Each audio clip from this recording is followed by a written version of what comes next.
লাইনা কামতুমুস সালাতা, আমরা যেন বললাম আল্লাহ ও রব্বুল আলামিন আমাদের আর কি করতে হবে বলুন। আল্লাহ পাক রব্বুল আলামিন বললেন লাইনা কামতুমুস সালাতা ওয়া আতাইতুমুজ যাকাতা। আল্লাহ পাক রব্বুল আলামিন বললেন এক নম্বরে তোমাদের ভিতরে যেটা লাগবে সেটা হলো সালাত কায়েম, সালাত প্রতিষ্ঠা। আমরা যেন বললাম তারপরে কি লাগবে?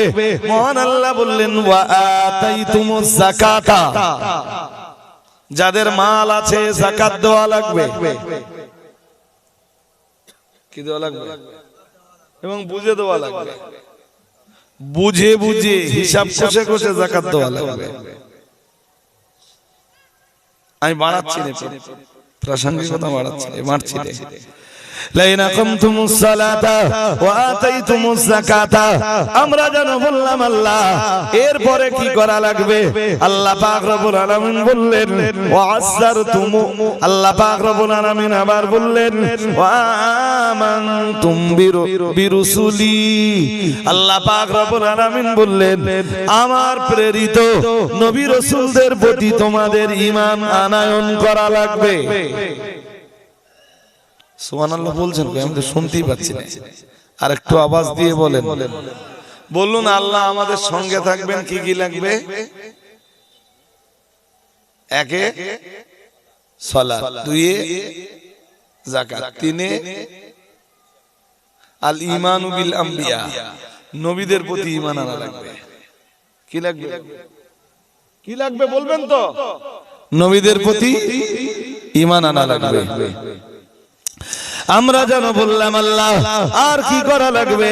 আল্লাহ পাক রব্বুল আলামিন 4 নম্বরে বললেন ওয়া আসসারতুমু, আল্লাহ পাক রব্বুল আলামিন বললেন মহান আল্লাহ ঘোষণা দিলেন আমার নবী রাসূলদের কাজে সাহায্য করা লাগবে। সুবহানাল্লাহ বললেন তো, বললাম শুনতে পাইনি। কি করা লাগবে? এবার মুখস্থ বলেন দেখি। এক, আওয়াজ নেই, জোরে বলেন। এক, সালাত লাগবে। দুই, তিন,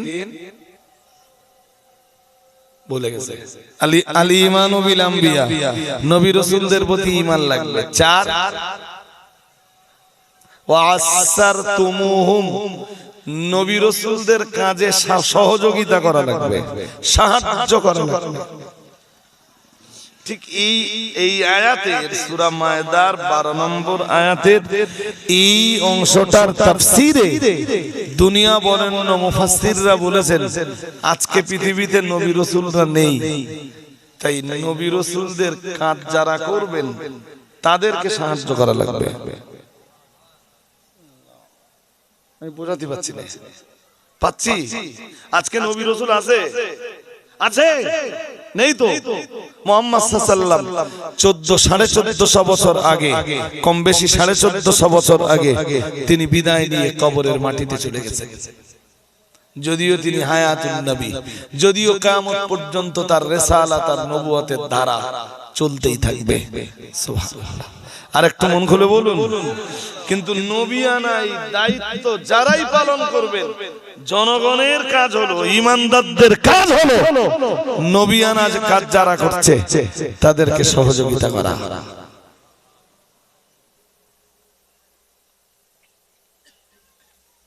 আমার কথা কি বুঝতে অসুবিধা হচ্ছে? হ্যাঁ, আল্লাহ সাহায্য পাওয়ার জন্য 5 নম্বরে আরেকটা কাজ লাগবে। আল্লাহ বলেন ওয়া আকরাতুমুল্লাহ করদান হাসানা, আল্লাহ বলেন আল্লাহকে উত্তম ঋণ দেওয়া লাগবে। আল্লাহকে মানে দান করা লাগবে। কি লাগবে? হ্যাঁ, এই নবিয়ানা কাজ যারা করবেন, এই নবিয়ানা কাজ করবার জন্য তারা যখন জাতির কাছে, জাতির কাছে দান অনুদানের কথা বলবেন, তখন এই জাতি, এই কমিউনিটি তারা নবিয়ানা কাজকে পৃথিবীতে প্রতিষ্ঠা করার জন্য মন প্রাণ উজাড় করে দিয়ে আল্লাহকে তখন উত্তম ঋণ দান করবেন। আল্লাহ বলেন এই 5টা কাজ যদি করতে পারো, শোনো আমি তোমাদের সঙ্গে আছি, ওই পর্যন্ত বলে আল্লাহ ছাড়লেন না, আরেকটু বললেন লাউ কাফিরান্না আনকুম সাইয়্যাতিকুম, মহান আল্লাহ বললেন আমি তোমাদের পূর্ববর্তী জিন্দেগীর গুনাহগুলোকে maaf করে দিব। আরেকটু মন খুলে বলেন, তোমাদের পূর্ববর্তী জিন্দেগীর গুনাহগুলো সব maaf করে দিব। শুধু গুনাহ maaf করে দিব তাই না, মহান আল্লাহ জানিয়েছেন ওয়ালা উদখিলান্নাকুম জান্নাতিন তাজরি মিন তাহতিহাল আনহার, মহান আল্লাহ বললেন আর অবশ্যই আমি আল্লাহ তোমাদের সবাইকে এমন জান্নাতের ভিতরে প্রবেশ করাবো যা তলদেশ দিয়ে নদী সমূহ প্রবাহিত। তোমাদের জিন্দেগির গুনাহ ক্ষমা করে দিব তাই না, শুধু তোমাদের সঙ্গে থাকবো তাই না, তোমাদের জিন্দেগির গুনাহগুলো ক্ষমা করে দিয়ে আমি আল্লাহ পাক রব্বুল আলামিন আমার দয়ার জান্নাতের ভিতরে তোমাদেরকে প্রবেশ করিয়ে দিব। কাজ কটা ভুলে গেছে, এর ভিতরে ভুলে গেলি তো আর বাড়ি পর্যন্ত যাবে না। কাজ কটা বলবেন তো? 5টা কাজ, একজন বলে ফেলেন দেখি। কেমন মনে আছে বলেন দেখি একজন।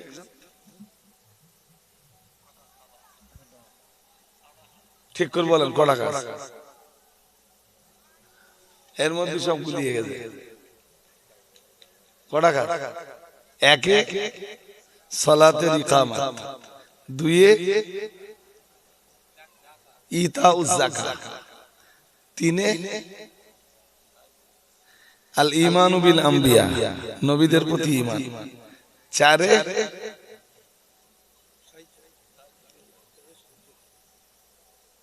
বলেন কাদের সাহায্য করা? নবীদের। অ্যাকচুয়াল এখন তো নবী নেই তাই না, এখন নবী আছে, তাহলে কাদের সাহায্য করা? হাক্কানি আলেমদের। কাদের?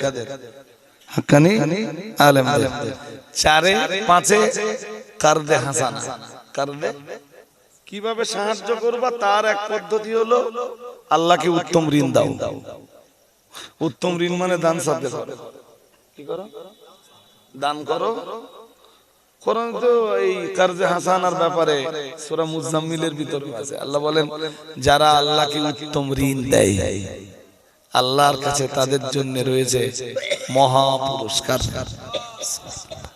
আরেকটু মন খুলে, আপনি যে এই দিনকে জিন্দা করার জন্য দান করতেছেন, আপনি এটা আল্লাহকে উত্তম ঋণ দিচ্ছেন। যদিও আল্লাহ মুহতাজ নন, যদিও আল্লাহ মুখাপেক্ষী নন, যদিও আল্লাহ কারোর মুখাপেক্ষী নন। আল্লাহ পাক রব্বুল আলামিন বললেন এই 5টা কাজ পৃথিবীতে যারা করবে আল্লাহ পাক রব্বুল আলামিন বললেন আমি তাদের সঙ্গে আছি, অবশ্যই তাদের সঙ্গে আছি। শুধু সঙ্গে আছি তাই না, ওই আয়াতের শেষের দিকে বললেন লাউ কাফিরান্না আনকুম সাইয়্যাতিকুম, আল্লাহ পাক রব্বুল আলামিন বললেন অবশ্যই আমি আল্লাহ এই 5টা কাজের বিনিময়ে তোমাদের জিন্দেগির গুনাহগুলোকে maaf করে দিব। আল্লাহ পাক রব্বুল আলামিন আবার বললেন ওয়ালা উদখিলান্নাকুম জান্নাতিন তাজরি মিন তাহতিহাল আনহার, আল্লাহ পাক রব্বুল আলামিন বললেন শুধু ক্ষমা করে দিব তাই না, আমি আল্লাহ পাক রব্বুল আলামিন আমার দয়ার জান্নাতের ভিতরে তোমাদেরকে জায়গা করে দিব। আরেকটু মন খুলে বলেন। ব্যাস, কুশোডাঙ্গার লোকের কাছে আমার আর খুব বেশি দাবি নেই, এই 5 টাকা একটু করুন তো। জাকাতের হিসাব করলে না বহু লোকের জাকাত হয়ে গেছে। জমি বিক্রি হচ্ছে, খবর পালি অনেকে লাইন দেয়। কুরবানির গোশত নেওয়ার জন্য মোটরসাইকেলে করে দানের গোশত আনতে যায়।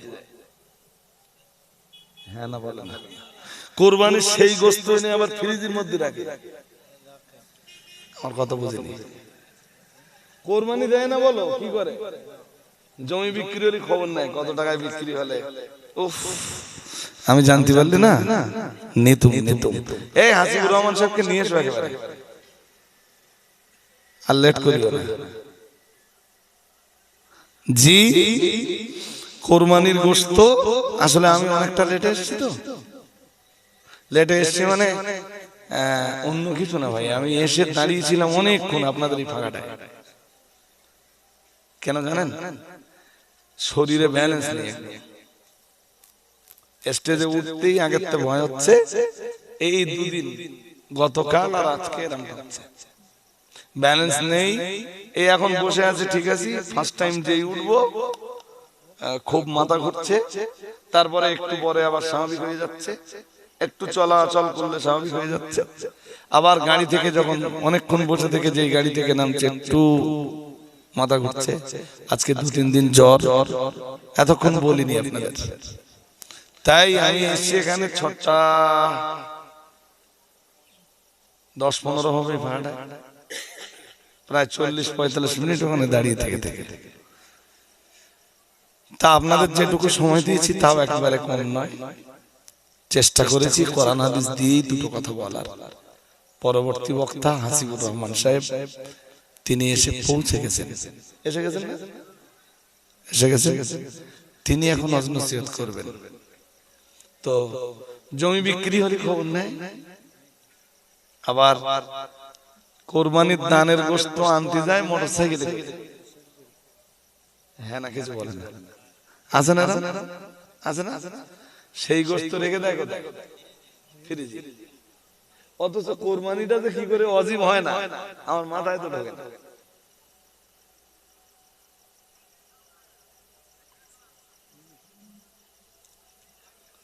দানের গোশত রেখে দিচ্ছে কি, ইস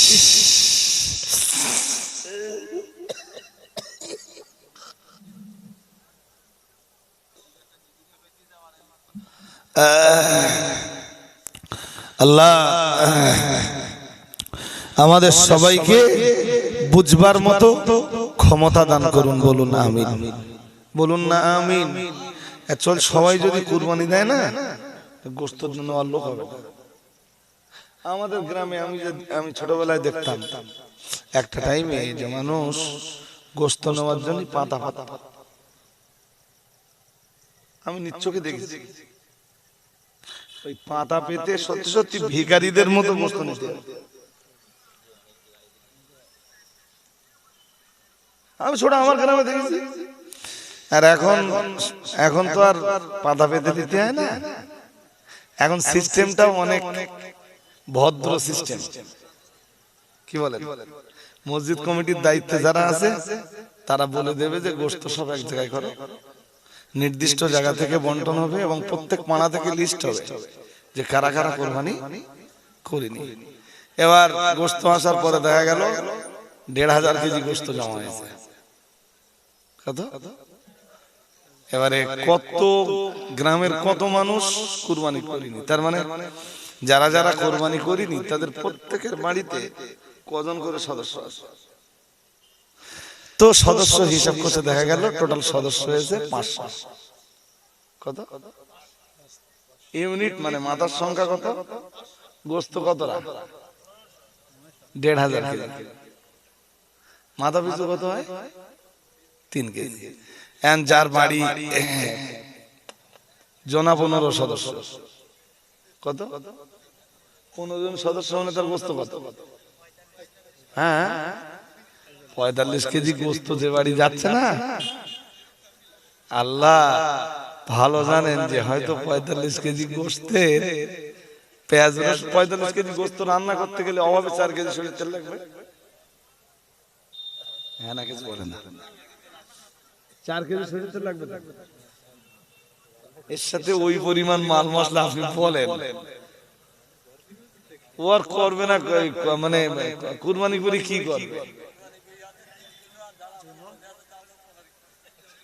না না অ্যাকচুয়াল যারা আমরা কুরবানি দেই না, আমার বাড়িতে আমি একটা কুরবানি এবং সে মদ্দা মতন গরু, একেবারে দুর্বল গরু টুরু আমি দিই, টোকো মাল ওসময় মিলে আসি, চাঙ্গাও গরু দিকে নিয়ে আসি।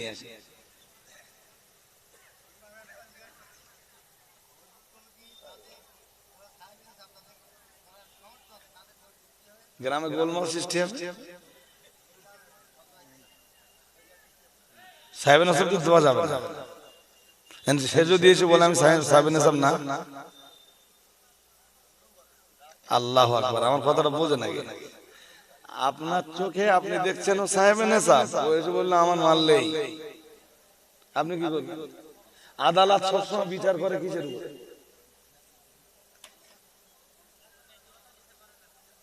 আমার কথা বোঝেন? আমার কথাটাই আপনারা নিতে পারেন। আমি বলেছি আদালতে বিচার হয় কি দিয়ে? মাওলানা সাহেব মার্ডার করিনি, কিন্তু আমি যা সাক্ষীটা কি উপস্থিত করে দিছি, সাক্ষীরা যেভাবে সাক্ষী দিয়েছে মাওলানা সাহেব মার্ডার কেসের আসামি হয়ে গেছে, বিচার হয় কি দিয়ে?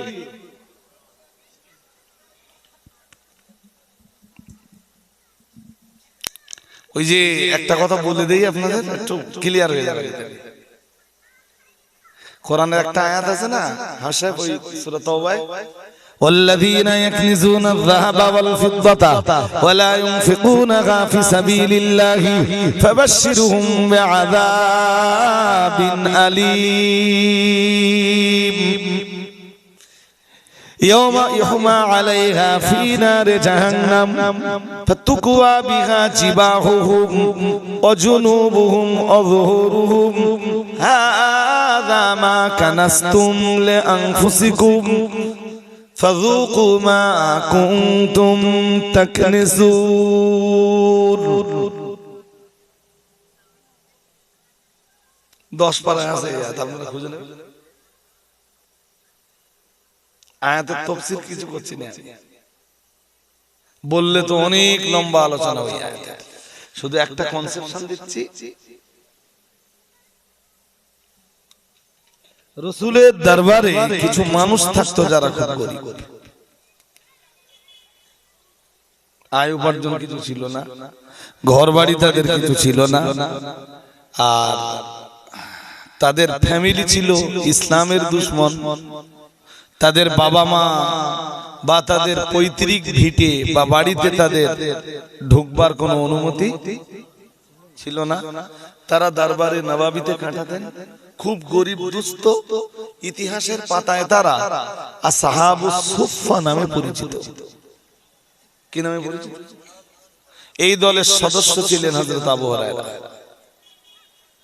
এদের সংখ্যা বিভিন্ন মনীষীরা বিভিন্ন রকম লিখেছেন, কখনো 120 জন, কখনো নামতে নামতে 70 জন। হ্যাঁ, নবীর বাড়িতে খাবার দাবার যা আসতো নবী আগে আসহাবে সুফফার সদস্যদেরকে দিতেন, তারপরে রাসূলুল্লাহর পরিবার কিছু থাকলে খেতেন, না থাকলে নবী আর নবীর পরিবার না খেয়ে থাকতেন। সুবহানাল্লাহ। আর একটু মন খুলে বলুন, এই বুঝতে অসুবিধা? অসুবিধা না তো? আসহাবে সুফফার এক সদস্য মারা গেল, শুনছেন নাকি? এর চেয়ে ভালো আওয়াজ আমি আর করতে পারবো না। এর থেকে হাজিবুর কই? হ্যাঁ, আর দেরি করেন না। কটা বাজে বলেন? হ্যাঁ, টাইম 8:30 বেজে গেছে। আমি আবার টাইম ম্যানেজ করবো কি করে? তো কি বোঝাচ্ছি? ও, আসহাবে সুফফার একজন সদস্য মারা গেছেন। তো গোসল দেওয়ার সময় এই দুনিয়াবি লেবাস যা আছে এসব সব কেড়ে নিতে হবে। হ্যাঁ না বলেন, এসব খুলে নিতে হবে। হ্যাঁ, খুলে নিতে হবে না? হ্যাঁ। তো এই দুনিয়াবি লেবাস যখন খুলতে গেছে তখন দেখে গাঁঠিতে আসহাবে সুফফার ওই সদস্যের একটা সোনার টাকা বেরিয়েছে। কয়টা সোনার টাকা বলুন? একটা। আল্লাহ পাকের নবীর যেসব সাহাবীরা আসহাবে সুফফার ওই সদস্যকে গোসল দিচ্ছিলেন, গোসল করাচ্ছিলেন, প্রিয় নবী মুহাম্মদুর রাসূলুল্লাহ সাল্লাল্লাহু আলাইহি ওয়াসাল্লাম আল্লাহ পাকের নবীর দরবারে এলেন। এসে ওই একটা টাকা রাসূলকে দেখাতে লাগলেন, ওই একটা সোনার টাকা দেখাতে লাগলেন, আর বললেন, ইয়া রাসূলুল্লাহ, ইয়া হাবিবাল্লাহ, হুজুর আপনার ওই সাহাবী, যে সাহাবী আসহাবের সদস্য, আসহাবে সুফফার সদস্য ছিলেন, হুজুর উনি বিদায় নেওয়ার পরে ওনার গাঁট থেকে এই একটা টাকা বেরিয়েছে। প্রিয় নবী মুহাম্মদুর রাসূলুল্লাহ সাল্লাল্লাহু আলাইহি ওয়াসাল্লাম আল্লাহ পাকের নবী বললেন কালা কাইয়াতুন আও কামা কালা আলাইহিস সালাম। প্রিয় নবী মুহাম্মদুর রাসূলুল্লাহ সাল্লাল্লাহু আলাইহি ওয়াসাল্লাম বললেন ওকে জাহান্নামের একটা দাগ লাগানো হবে। কি লাগানো হবে? কেন কেন? ওর কাছে কিছু নেই, একেবারেই দুস্থ, নিজেকে অতি দুস্থতার পরিচয় দিয়ে আসহাবে সুফফার সদস্য হয়েছে। আসহাবে সুফফার সদস্য হওয়ার সময় ওর বলা দরকার ছিল, বা আসহাবে সুফফার সদস্য হওয়ার পরে ওই সোনার টাকাটা ওর কাছে আসবার পরে ওর কর্তব্য ছিল সাহেবুন নবুওয়াত রাহমাতুল লিল আলামিনের দরবারে নিজেকে টাকাটাকে জমা করে তবে আসহাবুস সুফফার জি সদস্য হিসাবে নিজেকে ওই দলে অন্তর্ভুক্ত করে রাখা। টাকাটা গাঁটে রেখে দিয়েছে আর খাচ্ছে আসহাবে সুফফার ওই গরিবের খাবার। নবী শুনে কি বললেন? বললেন কাল কাইয়া। নবীজি বললেন একটা দাগ। কেন বললেন একটা দাগ জানেন? আল্লাযীনা ইয়াকনিজুনা আয-যাহাবা ওয়াল ফিদ্দাতা ওয়া লা ইউনফিকুনাহা ফী সাবিলিল্লাহি ফাবাশশিরহুম বিআযাবিন আলীম। মহান আল্লাহ জানিয়েছেন যারা সোনা রূপা শুধু সঞ্চয় করে ওয়া লা ইউনফিকুনাহা ফী সাবিলিল্লাহি এবং যারা আল্লাহর রাস্তায় খরচ করে না ফাবাশশিরহুম বিআযাবিন আলীম। ও নবী আপনি তাদেরকে জাহান্নামের যন্ত্রণাদায়ক শাস্তির সুসংবাদ দান করুন। ইয়াওমা ইউহমা আলাইহা ফী নারি জাহান্নাম। মহান আল্লাহ জানিয়েছেন তারা দুনিয়ার জীবনে যে সম্পদগুলো সঞ্চয় করেছে শুধু আল্লাহ রাস্তায় তা মোটেই খরচ করিনি, সেদিন ওইগুলোকে জাহান্নামের আগুনে গরম করা হবে। ফাতুকুয়া বিহা জিবাহুম ফাতুকুয়া বিহা জিবাহুম যুহুরুহুম অযুনুবুহুম। মহান আল্লাহ জানিয়েছেন ওদের বুকে পিঠে আর পাশারে ছেক দেওয়া হবে আর বলা হবে হাদা মা কানাস্তুম। ওইগুলো দিয়ে ওদের বুকে পিঠে পাশারে দাগ দেওয়া হবে। ওইগুলো প্রথম কি করা হবে? গরম করা হবে। কিসে? জাহান্নামে আগুনে। শুনছেন নাকি? এরপর কি করা হবে? ওইগুলো দিয়ে দাগানো হবে।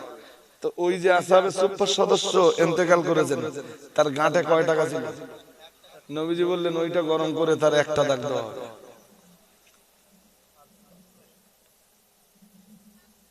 শুনছেন নাকি? হ্যাঁ। আচ্ছা এই শোনার পরে এবার বলেন যার সামর্থ্য আছে এরপরেও সে ওই গরিবের লাইনে দাঁড়িয়ে গোস্ত নিচ্ছে, ওর দাগ পড়বে না। হ্যাঁ না কিছু বলতেছ না। এবার বলেন, এবার যদি প্রশ্ন টশ্ন কিছু থাকে তাহলে বলতে পারেন। আর কোন প্রশ্ন আছে?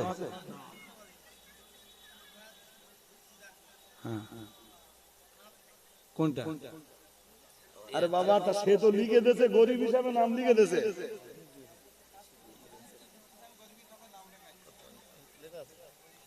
গ্রামে লিস্ট হয় তো, নিয়ম কি লিস্ট হয় তো? লিস্ট হয় তো, সে তো গরিব হিসাবে নাম লিখে দিয়েছে।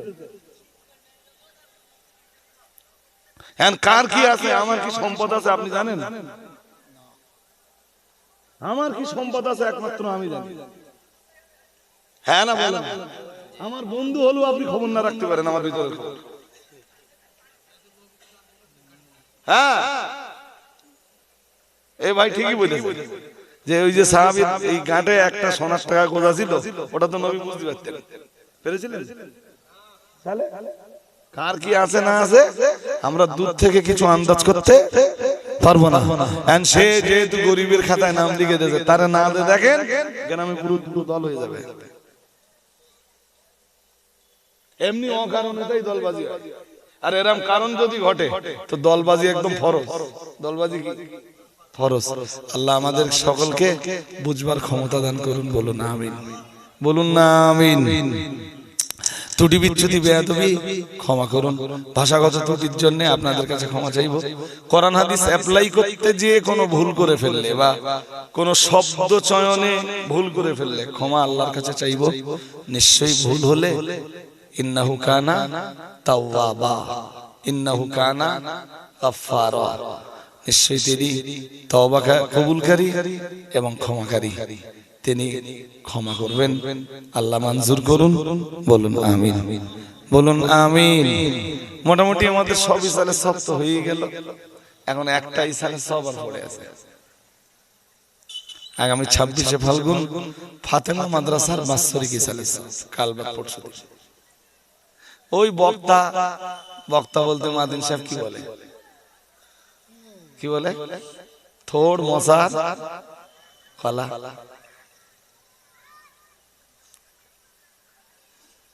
এই কন্ডিশন সেম পুরো।